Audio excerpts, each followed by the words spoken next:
हमारी बहन बेटी आंगनबाड़ी सेविका सहायिका को लाठियों से पीटा गया, उसकी आवाज को दबाने का प्रयास किया गया।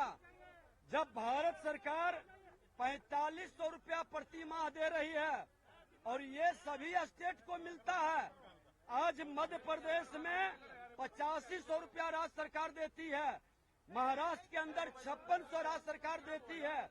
आज कई केंद्र हिमाचल प्रदेश में ही हमारी सरकार 5000 देती है, बिहार सरकार 1450 मात्र देती है।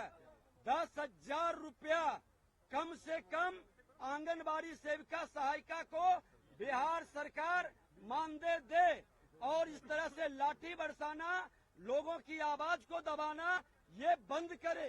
ये कतई उचित नहीं है। आज इनसे अपराधी संभलता नहीं, थाने के अंदर गोली मार दी जाती है, लेकिन जो अपनी आवाज उठाते हैं उस पर अत्याचार, उस पर लाठीचार्ज और उसको जिस तरह से अपमानित करने का, आवाज दबाने का खेल खेलते हैं, ये कतई स्वीकार नहीं है। हमने सदन के अंदर माननीय मुख्यमंत्री जी से कहे कि आकर के जवाब दें, इतना गंभीर मुद्दा है, लेकिन मुख्यमंत्री जी नहीं, उप मुख्यमंत्री भी उठ करके चले गए। विपक्ष की आवाज का इस तरह से अवहेलना करना, जनता की आवाज को दबाने का खेल विपक्ष स्वीकार नहीं करेगा। इसीलिए हम लोगों ने सरकार से बार बार मांग कर रहे थे।